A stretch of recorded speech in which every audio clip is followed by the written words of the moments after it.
We've got the melody to set us free, singing destiny. We've got the melody to set us free, singing destiny.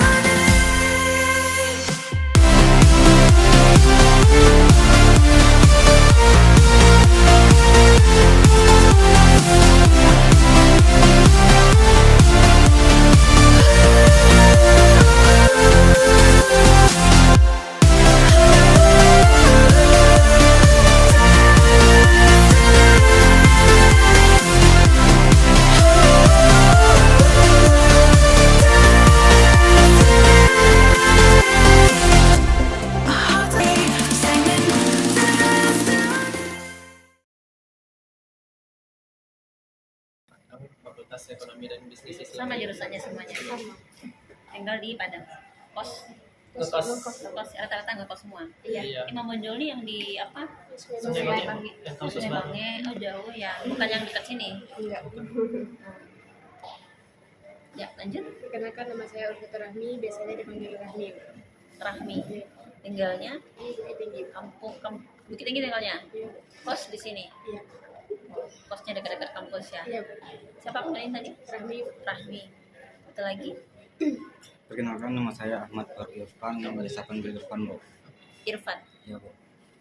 Tinggal kos daerah situ juga. Perkenalkan, nama saya Syarul Fikri Ramadan, asal di Riau Dumai. Oh iya, orang Dumai ke Sumatera Barat kuliahnya. Merantau gitu. Oke, kira-kira data yang diperlukan apa aja? Mengenai manajer operasi yang Tentang 10 keputusan manajer operasional. Maksudnya 10 keputusannya gimana? Lebih detailnya pertanyaannya maksudnya gimana? seputar itu Bu, tentang manajer operasi di sini. Kita kalau untuk hotel yang mempunyainya kan atas sekali itu namanya direksi atau owner. Nah, direksi ini mempercayakan kepada general manager. General manager inilah yang mengelola hotel ini maunya seperti apa. Jadi general manager ini mempunyai kakinya istilahnya. Dia kan bos besarnya nih. Ada departemen di sini ada 8, ada HRD, ada FO-nya juga, ada marketingnya, ada yang masak-masaknya di kitchen, ada restorannya, ada engineering nanti untuk perbaikannya, ada housekeeping yang bersih-bersih. Nah, masing-masing itu bertugas sesuai dengan job desk-nya masing-masing. FO melayani tamu, terima tamu check-in dan tamu masuk, tamu keluar. Marketing dia keluar cari-cari event, cari tamu, mempromosikan hotel. Kalau kitchen tahu kan tugasnya apa, jadi memasak setiap tamu yang nginap di sini untuk menyediakan sarapannya, lunchnya, dinnernya itu dari kitchen. Nah, restoran itu yang menyajikannya ke depan kalau seandainya makan tamunya beliau yang servis gitu. Lebih kurang seperti itu. Nah, masing-masing HOD ini dia punya anggota lagi gitu. Misalnya kayak di FO ada misalnya anggotanya 4 orang, yang departemen kitchen ada lagi 6 orang, ada departemen marketing ada lagi, seperti itu. Masing-masing mereka mempunyai job desk yang berbeda. Seperti itu.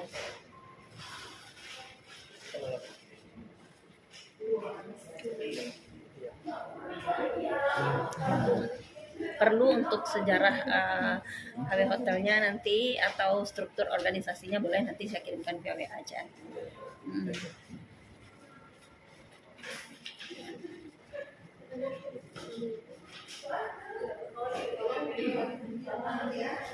Langsung ke pertanyaannya aja. Boleh.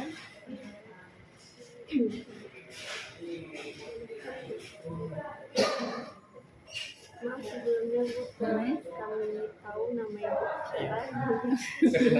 Di sini belum tahu ya namanya, HRD-nya aja. Saya Ibu Susi, ada yang namanya di sini. Susi Nurami, Ibu sebagai bagian HRD-nya. HRD.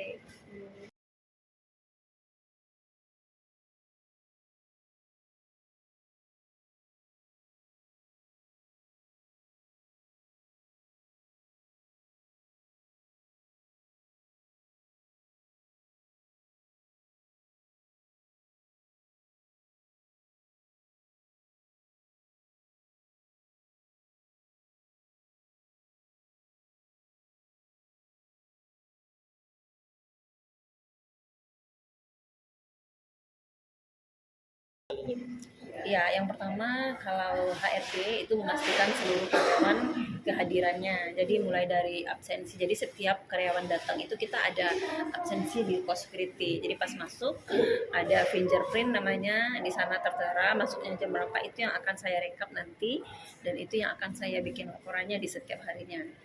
Nah, jadi kalau untuk departemen lain memastikan lagi kan beda-beda nih divisinya. Departemen lain memastikan lagi anggotanya berapa orang yang masuk pagi, masuk siang atau masuk malam. Kira-kira kalau seandainya masuk paginya sekian orang dengan jumlah total kamar segini, mereka yang menyesuaikan gitu. Saya tinggal kontrol mereka di setiap harinya, pergi ke masing-masing departemen, lihat situasinya bagaimana. Kalau seandainya oke, baru berjalan.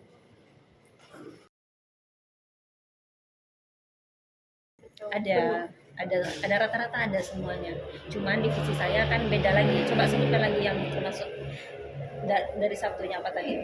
Desain barang dan jasa. Nah, barang dan jasa itu pentingnya itu. Jadi kayak barang, misalnya kita ada pembelian sesuatu untuk kebutuhan hotel, itu yang bertugas tuh bagian accountingnya, purchasing. Kedua apa? Pengelolaan kualitas. Kualitasnya juga nanti orang yang memakainya mungkin dari departemen kitchen, mereka kualitas barangnya seperti apa, nah mereka yang manage di sana. Desain proses dan kapasitas. Maksudnya desain proses ini apa nih ya?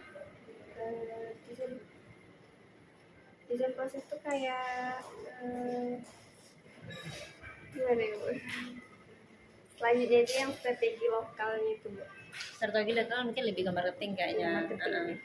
Lebih ke marketing itu. Kalau ada di sini ada strategi tata ruangnya gitu. Tata ruangnya itu lebih ke housekeeping, bagaimana tatanan di kamar supaya rapi. Ada juga aturan-aturan kayak di lobinya seperti apa, itu tugasnya housekeeping. Kalau manajemen persediaannya, persediaan barang atau persediaan barang itu tetap di accounting tadi, poinnya nomor 1. selanjutnya Tantangannya ya setiap hari mengenal berbagai jenis karakter karyawan di sini seperti apa. Kadang kan setiap orang pasti ada karakternya berbeda-beda. Jadi ada yang gampang aturnya, ada juga yang harus diingatkan beberapa kali. Nah, itu tantangan buat saya. Oh iya, pasti setiap orang yang ditunjuk untuk sebagai satu bidang itu pasti ada kompeten lah ya di bidang tertentu. Makanya mereka bisa dijadikan leader di satu tempat. Jadi kalau seandainya mereka tidak ada kompetensinya, tidak ada kemampuan untuk menjadi leader, nggak bisa. Yang pertama kita tetap berbenah, evaluasi juga. Jadi setiap tamu yang menginap di sini kita tanyakan bagaimana pengalaman selama di hotel gitu kan. Kalau seandainya ada saran dari mereka atau ini kita akan rekap dan kita evaluasi. Kalau ada perbaikan segera kita koordinasikan ke departemen terkait untuk berbenah ke yang lebih baik.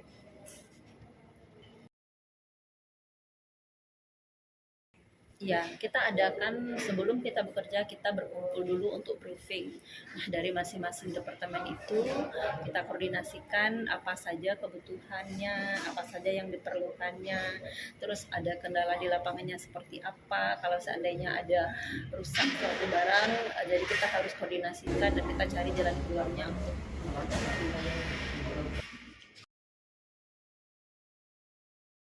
itu kita adakan KPI itu penilaian karyawan minimal itu kita adakan 1 tahun. Jadi setiap karyawan yang mau diperpanjang kontraknya itu saya minta penilaian, istilahnya rapor lah kepada pimpinannya kira-kira seperti apa ke depannya, dan di sana banyak penilaiannya mungkin termasuk kedisiplinannya, cara kerjanya, groomingnya, greetingnya, terus kemampuan dia berkomunikasi seperti itu.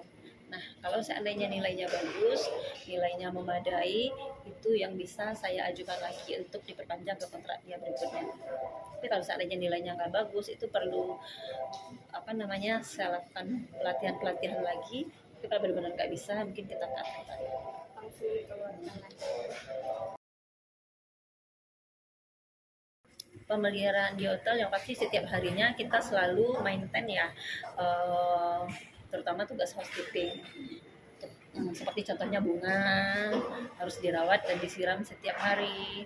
Terus untuk yang di restoran kan ada apa namanya seperti piring, sendok, gelas, semuanya itu kita rapikan, kita bersihkan, dan sekali seminggu kita ada general cleaning di sana untuk membersihkan secara keseluruhan. Pas corona sebenarnya saya masih belum di sini, tapi secara umum saya kasih gambaran ya. Ya pada saat corona hotel ini sempat tidak beroperasi. Kita tetap patuh pada protokol kesehatan di saat itu. Nah setelah berangsur-angsur kondisi mulai membaik, kita ikutin yang keputusan yang sudah ditetapkan. Kita bekerja sesuai SOP dan kita bekerja sama lagi untuk sama-sama baik. Oh, adik-adik ini ya. Bagaimana kamu melanjutkan, kan kamu udah jurusan ini manajemen bisnis ya, kamu bagaimana caranya biar bisa melanjutkan itu? Yang pasti harus tetap giat belajar, cari pengalaman yang banyak, harus pandai untuk attitude-nya harus tetap dijaga, berkomunikasi dengan baik, itu pasti itu. Yang pastinya terus tetap berdoa supaya dikasih kesuksesan nantinya. Cukup. Mungkin segitu ya Bu yang dari kami. Maaf mengganggu waktu Ibu. Ya nggak apa-apa. Maaf juga ya saya agak lama, masalahnya tadi ada keperluan juga. Iya, nggak apa-apa.